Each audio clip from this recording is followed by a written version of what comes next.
Hi friends, welcome to Manjula spoken English.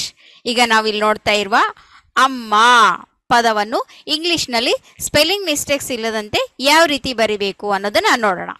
ಇಲ್ಲಿ ನೋಡಿ, first ಮೊದಲನೇದಾಗಿ ಡಿವೈಡ್ ಮಾಡ್ಕೋಬೇಕು. ಎಷ್ಟು ಅಕ್ಷರಗಳಿದ್ರೆ ಅಷ್ಟು ಅಕ್ಷರಗಳನ್ನು ನಾವು ಡಿವೈಡ್ ಮಾಡಿಕೊಂಡು ಬರೆಯೋದನ್ನ ಪ್ರಾಕ್ಟೀಸ್ ಮಾಡೋಣ. ಫಸ್ಟ್ ಏನಿದೆ?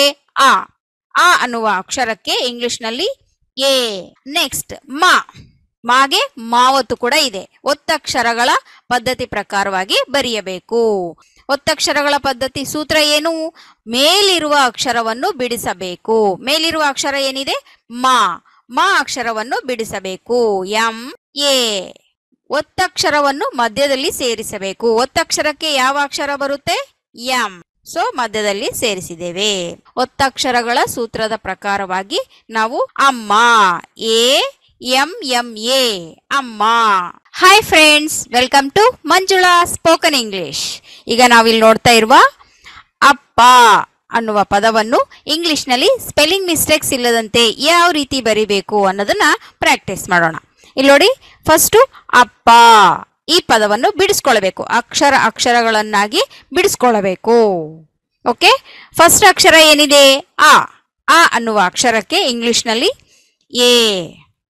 ನೆಕ್ಸ್ಟ್ ಪ ಅಕ್ಷರಕ್ಕೆ ಪಾವತ್ತು ಬಂದಿದೆ. ಸೊ ಇದು ಒತ್ತಕ್ಷರಗಳ ಪದ್ಧತಿ. ಒತ್ತಕ್ಷರಗಳ ಪದ್ಧತಿ ಪ್ರಕಾರವಾಗಿ ಏನ್ ಮಾಡಬೇಕು? ಮೇಲಿರುವ ಅಕ್ಷರವನ್ನು ಬಿಡಿಸಿಕೊಳ್ಳಬೇಕು. P A. ನೆಕ್ಸ್ಟ್ ಕೆಳಗಿರುವ ಒತ್ತಕ್ಷರವನ್ನು ಮಧ್ಯದಲ್ಲಿ ಸೇರಿಸಬೇಕು. ಕೆಳಗಿರುವ ಒತ್ತಕ್ಷರ ಏನು? ಪಾವೊತ್ತಕ್ಷರ. ಪಾವೊತ್ತಕ್ಷರಕ್ಕೆ ಪಿ. ಸೊ ಮಧ್ಯದಲ್ಲಿ ಸೇರಿಸಿದ್ದೇವೆ. ಎ ಪಿ ಎ, ಅಪ್ಪ. Hi friends, welcome to Manjula spoken English. ಈಗ ನಾವಿಲ್ಲಿ ನೋಡ್ತಾ ಇರುವ ಅಣ್ಣ ಈ ಪದವನ್ನು ಇಂಗ್ಲಿಷ್ನಲ್ಲಿ ಸ್ಪೆಲ್ಲಿಂಗ್ ಮಿಸ್ಟೇಕ್ಸ್ ಇಲ್ಲದಂತೆ ಬರೆಯೋದಕ್ಕೆ ಟ್ರೈ ಮಾಡೋಣ. ಮೊದಲನೇದಾಗಿ ಅಣ್ಣ ಈ ಪದವನ್ನು ಡಿವೈಡ್ ಮಾಡ್ಕೋಬೇಕು, ಬಿಡಿಸ್ಕೋಬೇಕು. ಫಸ್ಟ್ ಅಕ್ಷರವನ್ನಾಗಿ ಬಿಡಿಸ್ಕೋಬೇಕು. ಮೊದಲನೇ ಅಕ್ಷರ ಏನು? ಆ ಅಕ್ಷರವನ್ನು ಇಂಗ್ಲಿಷ್ನಲ್ಲಿ ಎ. ಅಣ್ಣ ಈ ಪದ ಯಾವ ರೀತಿ ಇದೆ? ಒತ್ತಕ್ಷರಗಳ ಪದ್ಧತಿ ಪ್ರಕಾರವಾಗಿ ನಾವು ಬರೆಯೋದಿಕ್ಕೆ ಟ್ರೈ ಮಾಡ್ಬೇಕು. ಆ ಅನ್ನುವ ಅಕ್ಷರವನ್ನು ಎ ಅನ್ನುವ ಅಕ್ಷರದಿಂದ ನಾವು ಜೋಡಿಸ್ತಾ ಇದೀವಿ. ಈಗ ನಾಗೆ ನಾವತ್ತು. ಮೇಲಿರುವ ಅಕ್ಷರವನ್ನು ಬಿಡಿಸ್ಬೇಕು. ಮೇಲಿರುವ ಅಕ್ಷರ ಏನು? N A. ಬಿಡಿಸ್ಕೊಳ್ಬೇಕು. ಕೆಳಗಿರುವ ಒತ್ತಕ್ಷರವನ್ನು ಮಧ್ಯದಲ್ಲಿ ಸೇರಿಸಬೇಕು. ನಾ ಒತ್ತಕ್ಷರಕ್ಕೆ ಎನ್ ಅಕ್ಷರವನ್ನು ಮಧ್ಯದಲ್ಲಿ ಸೇರಿಸಬೇಕು. ಸೊ ಅಣ್ಣ, ಎ ಎನ್ ಎ, ಅಣ್ಣ. Hi friends, welcome to Manjula spoken English. ಈಗ ನಾವಿಲ್ಲಿ ನೋಡ್ತಾ ಇರುವ ಈ ಪದವನ್ನು ಇಂಗ್ಲಿಷ್ನಲ್ಲಿ ಸ್ಪೆಲ್ಲಿಂಗ್ ಮಿಸ್ಟೇಕ್ಸ್ ಇಲ್ಲದಂತೆ ಯಾವ ರೀತಿ ಬರೀಬೇಕು? ಅಕ್ಕ ಈ ಪದವನ್ನು ಇಂಗ್ಲಿಷ್ನಲ್ಲಿ ಈಗ ಸ್ಪೆಲ್ಲಿಂಗ್ಸ್ ಬರೆಯೋಣ. ಮೊದಲನೇದಾಗಿ ಏನ್ ಮಾಡ್ಬೇಕು? ಬಿಡಿಸ್ಕೋಬೇಕು. ಫಸ್ಟ್ ಅಕ್ಷರ ಏನಿದೆ? ಆ ಅನ್ನುವ ಅಕ್ಷರಕ್ಕೆ ಎ. ಈಗ ನೋಡಿ, ಒತ್ತಕ್ಷರಗಳ ಪದ್ಧತಿ ಪ್ರಕಾರವಾಗಿ ಸೇರಿಸಿದ್ದೇವೆ. ಇಲ್ಲಿ ಮೇಲಿರುವ ಅಕ್ಷರವನ್ನು ಬಿಡಿಸ್ಕೋಬೇಕು. ಕಾಗೆ ಕಾವೊತ್ತಕ್ಷರ ಇದೆ. ಕ ಅಕ್ಷರ ಯಾವ ರೀತಿ ಬರಿಬೇಕು? K A. ಕ. ಕೆಳಗಿರುವ ಒತ್ತಕ್ಷರವನ್ನು ಮಧ್ಯದಲ್ಲಿ ಸೇರಿಸಬೇಕು. ಕಾವೊತ್ತಕ್ಷರಕ್ಕೆ ಕೆ. ಇಲ್ಲಿ ನೋಡಿ, ಈ ಒತ್ತಕ್ಷರವನ್ನು ಇಲ್ಲಿ ಮಧ್ಯದಲ್ಲಿ ಸೇರಿಸಿ ಬರೆಯಬೇಕು. ಸೊ ಎ ಕೆ ಎ, ಅಕ್ಕ. ಎ ಕೆ ಎ, ಅಕ್ಕ. ಹಾಯ್ ಫ್ರೆಂಡ್ಸ್, ಈಗ ನಾವಿಲ್ಲಿ ರಮ್ಯಾ ಹೆಸರನ್ನು ಇಂಗ್ಲಿಷ್ನಲ್ಲಿ ಸ್ಪೆಲ್ಲಿಂಗ್ ಮಿಸ್ಟೇಕ್ಸ್ ಇಲ್ಲದಂತೆ ಬರೆಯೋದಿಕ್ಕೆ ಟ್ರೈ ಮಾಡೋಣ. ರಮ್ಯಾ ಈ ಹೆಸರು ಒತ್ತಕ್ಷರಗಳ ಪದ್ಧತಿ ಪ್ರಕಾರವಾಗಿದೆ. ಒತ್ತಕ್ಷರಗಳ ಪದ್ಧತಿ ಪ್ರಕಾರವಾಗಿ ಸೂತ್ರ ಏನು? ಮೇಲಿರುವ ಅಕ್ಷರವನ್ನು ಬಿಡಿಸಬೇಕು. ಕೆಳಗಿರುವ ಒತ್ತಕ್ಷರವನ್ನು ಮಧ್ಯದಲ್ಲಿ ಸೇರಿಸಬೇಕು. ಓಕೆ, ಫಸ್ಟ್ ಡಿವೈಡ್ ಮಾಡ್ಕೊಳ್ಳೋಣ. ನೋಡಿ, ಮಾ ಅಕ್ಷರಕ್ಕೆ ಯಾವತ್ತು ಬಂದಿದೆ. ಸೊ ಅಂದ್ರೆ ಏನು? R A. ಯಾಕೆ ಆರ್ ಎ ಬರೆದಿದ್ದೀವಿ? ಆ ಅನ್ನುವ ಸೌಂಡ್ ಬರ್ತಾ ಇದೆ. ಅನ್ನುವ ಸೌಂಡ್ ಬರ್ತಾ ಇದೆ. ಓಕೆನಾ? ಆರ್ ಎ ಮೇಲಿರುವ ಅಕ್ಷರವನ್ನು ಬಿಡಿಸ್ಕೊಳ್ಳಬೇಕು.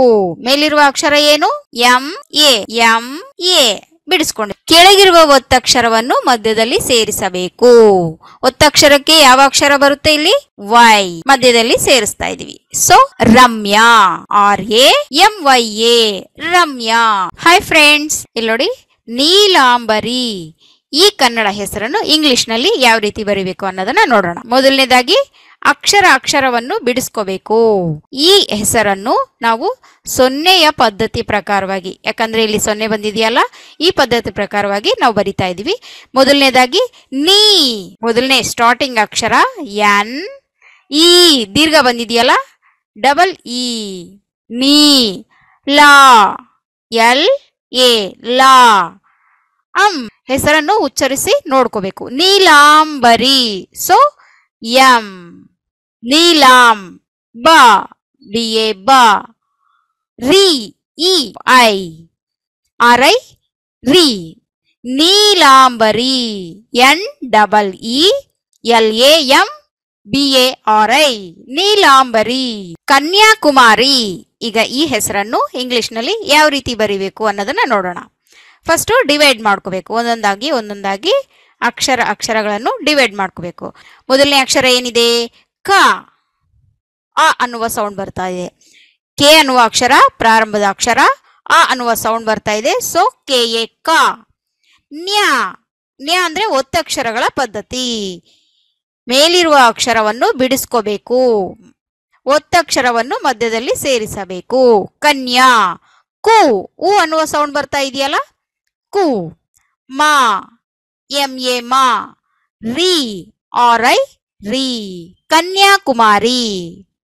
K A M Y A, Kanyakumari.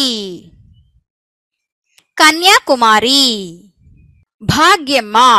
ಈ ಕನ್ನಡ ಹೆಸರನ್ನು ಈಗ ಇಂಗ್ಲಿಷ್ನಲ್ಲಿ ಯಾವ ರೀತಿ ಬರಿಬೇಕು ಅನ್ನೋದನ್ನ ಟ್ರೈ ಮಾಡೋಣ. ಇಲ್ಲಿ ನೋಡಿ, ಒತ್ತಕ್ಷರಗಳು 2 ಅಕ್ಷರಗಳಲ್ಲಿ ಬಂದಿದೆ. ಮೊದಲನೇದಾಗಿ ಬಿಡಿಸ್ಕೊಳ್ಬೇಕು. ಫಸ್ಟ್ ಅಕ್ಷರ ಏನು? ಭ, ದೊಡ್ಡ ಅಕ್ಷರ. ಬಿ ಹೆಚ್ ಎ, ಭ. ಘ್ಯ. ಮೇಲಿರುವ ಅಕ್ಷರವನ್ನು ಬಿಡಿಸಿಕೊಳ್ಳಬೇಕು. ಮೇಲಿರುವ ಅಕ್ಷರ ಏನು? ಜಿ ಎ, ಗ. ಕೆಳಗಿರುವ ಒತ್ತಕ್ಷರ ಮಧ್ಯದಲ್ಲಿ ಸೇರಿಸಬೇಕು. ಭ, ಘ್ಯ, ಮ. ಮೇಲಿರುವ ಅಕ್ಷರವನ್ನು ಬಿಡಿಸ್ಕೊಳ್ಳಬೇಕು. M A. ಕೆಳಗಿರುವ ಒತ್ತಕ್ಷರವನ್ನು ಮಧ್ಯದಲ್ಲಿ ಸೇರಿಸಬೇಕು. ಎಂ. ಇಲ್ಲಿ ನೋಡಿ, B H A, G Y A, M M A, Bhagyamma. B H A, G Y A, M M A, Bhagyamma. Hemavathi. ಈ ಕನ್ನಡ ಹೆಸರನ್ನು ಈಗ ಇಂಗ್ಲಿಷ್ನಲ್ಲಿ ಯಾವ ರೀತಿ ಬರಿಬೇಕು ಅನ್ನೋದನ್ನ ಟ್ರೈ ಮಾಡೋಣ. ಮೊದಲನೇದಾಗಿ ಅಕ್ಷರಗಳನ್ನಾಗಿ ಬಿಡಿಸ್ಕೊಳ್ಳಬೇಕು. ಮೊದಲನೇ ಅಕ್ಷರ ಏನು? ಹೇ. ಹೇ ಯಾವ ರೀತಿ ಬರುತ್ತೆ? ಹೆಚ್ ಪ್ಲಸ್ ಇ, ಹೇ. ಹೇ. ಮಾ, ಎಂ ಎ, ಮಾ. ವಾ, ವಿ ಎ, ವಾ. ಟಿ, ಟಿ ಹೆಚ್ ಐ ಅಂತಾನೂ ಬರಿಬಹುದು, ಟಿ ಐ ಅಂತಾನೂ ಬರಿಬಹುದು. No problem friends. Hemavathi. H E M A V A T H I. ಇಲ್ಲಿ ಟಿ ಐ ಯಾಕೆ ಬರೆದಿದ್ದೀವಿ? ಇ ಅನ್ನುವ ಸೌಂಡ್ ಬರ್ತಾ ಇದೆ. ಸೊ ಅದರಿಂದ ಇಲ್ಲಿ ಟಿ ಹೆಚ್ ಐ. ಓಕೆನಾ friends? Hemavathi. H E M A V A T H I, Hemavathi. Prem Kumar. ಈ ಕನ್ನಡ ಹೆಸರನ್ನು ಈಗ ಇಂಗ್ಲಿಷ್ನಲ್ಲಿ ಯಾವ ರೀತಿ ಬರಿಬೇಕು ಅನ್ನೋದನ್ನ ನೋಡೋಣ. ಮೊದಲನೇದಾಗಿ ಅಕ್ಷರಗಳನ್ನಾಗಿ ಬಿಡಿಸ್ಕೊಳ್ಳಬೇಕು. ಈ ಹೆಸರಿನಲ್ಲಿ ಪ್ರೇ ಒತ್ತಕ್ಷರಗಳ ಪದ್ಧತಿ ಬಂದಿದೆ. ಸೊ ಫಸ್ಟ್ ಮೇಲಿರುವ ಅಕ್ಷರವನ್ನು ಬಿಡಿಸ್ಕೊಳ್ಳಬೇಕು. P E, pay. ಇಲ್ಲಿ ನೋಡಿ, ಕೆಳಗಿನ ಒತ್ತಕ್ಷರ ಏನು? ರಾ ಒತ್ತಕ್ಷರ. ಒತ್ತಕ್ಷರಕ್ಕೆ ಆರ್. ಪ್ರೇ. ಅರ್ಧ ಅಕ್ಷರ. ಪ್ರೇಮ್. ಕುಮಾರ್. ಕು, ಉ ಅನ್ನುವ ಸೌಂಡ್ ಬರ್ತಾ ಇದೆ. ಕೆ ಯು, ಕು. ಮಾ, ಆ ಅನ್ನುವ ಸೌಂಡ್ ಬರ್ತಾ ಇದೆ.